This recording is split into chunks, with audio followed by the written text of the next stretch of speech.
2024 ഫെബ്രുവരി മലയാള സിനിമയ്ക്കൊരു golden month തന്നെയായിരുന്നു.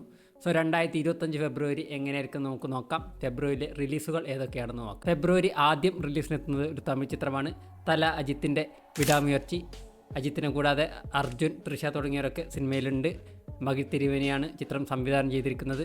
തുനുവിന് ശേഷം ഒരു വലിയ ഗ്യാപ്പിന് ശേഷമാണ് അജിത്തിൻ്റെ ഒരു പടം റിലീസിനെത്തുന്നത്. ഫെബ്രുവരി 7 ഒരു മലയാള സിനിമ റിലീസിനെത്തുന്നുണ്ട്. നാരായണിൻ്റെ 3 ആൺമക്കൾ.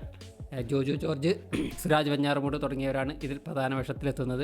അന്നേ ദിവസം തന്നെ തെലുങ്ക് ചിത്രം തണ്ടലും റിലീസിനെത്തുന്നുണ്ട്. നാഗചൈതന്യം, സായി പല്ലവിയാണ് ഈ ചിത്രത്തിൽ പ്രധാന വേഷത്തിലെത്തുന്നത്.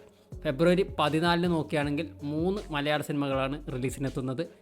18+, ജോ എന്നീ സിനിമകൾക്ക് ശേഷം അരുൺ ഡി ജോസ് സംവിധാനം ചെയ്യുന്ന ബ്രോമൻസ് ചിത്രത്തിൽ പ്രധാന വേഷത്തിലെത്തുന്ന അർജുൻ അശോകൻ, മാത്യു തോമസ്, സംഗീത് പ്രതാപ്, മഹിമ നമ്പ്യാർ തുടങ്ങിയവരാണ്. അതേ ദിവസം തന്നെ സജിൻ ഗോപു, അനശ്വര തുടങ്ങിയ പ്രധാന വേഷങ്ങളിലെത്തുന്ന പൈങ്കിളിയും റിലീസിനെത്തുന്നുണ്ട്. ചിത്രത്തിൻ്റെ രചന നിർവഹിക്കുന്നത് ജിത്തു മാധവനാണ്, ആവേശത്തിൻ്റെയൊക്കെ ഡയറക്ടർ. ചിത്രം ഡയറക്റ്റ് ചെയ്യുന്നത് ശ്രീജിത്ത് ബാബുവാണ്. പ്രൊഡ്യൂസ് ചെയ്യുന്നത് ജിത്തുവും ഫഹദ് ഫാസിലും കൂടിയാണ്. വളരെ പ്രതീക്ഷയുള്ള ചിത്രം കൂടിയാണ് പൈങ്കിളി. അതുകൂടാതെ ആൻ്റണി വർഗീസ് പെപ്പയുടെ ഇടിപ്പടം ദാവീദും അന്ന് റിലീസിനെത്തുന്നുണ്ട്. 3 മലയാള പടങ്ങളാണ് ഫെബ്രുവരി 14 റിലീസിനെത്തുന്നത്.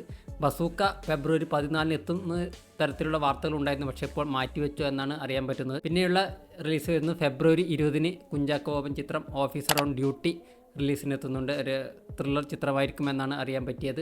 ജിത്തു അഷ്റഫാണ് സിനിമയുടെ സംവിധായകൻ. ഫെബ്രുവരി 21 ഉണ്ണി മുകുന്ദൻ ചിത്രം ഗെറ്റ് സെറ്റ് ബേബി റിലീസിനെത്തുന്നുണ്ട്. വിനയ് ഗോവിന്ദ് ഡയറക്റ്റ് ചെയ്യുന്ന ചിത്രത്തിൽ നിഖില വിമലാണ് നായികയായി എത്തുന്നത്. ഫെബ്രുവരി 27 ബോബൻ സാമുവൽ ഡയറക്റ്റ് ചെയ്യുന്ന സൗബിൻ ഷായർ ചിത്രം മച്ചാൻ്റെ മാലാക റിലീസിനെത്തുന്നുണ്ട്. നമിത പ്രമോദ്, ധ്യാൻ ശ്രീനിവാസൻ തുടങ്ങിയവരും ചിത്രത്തിൽ പ്രധാന വേഷങ്ങളിൽ എത്തുന്നുണ്ട്. ഫെബ്രുവരി 28 നിലവുക്ക് എന്മേൽ എന്നടി കോപം എന്ന ധനുഷ് ചിത്രം റിലീസിനെത്തുന്നുണ്ട്. ധനുഷ് ഡയറക്റ്റ് ചെയ്യുന്ന ചിത്രമാണ്. മാത്യു സമൂസൊക്കെ അതിൽ പ്രധാന വേഷത്തിലെത്തുന്നുണ്ട്. അപ്പോൾ ഇതൊക്കെയാണ് ഫെബ്രുവരി മാസത്തെ പ്രധാന റിലീസുകൾ.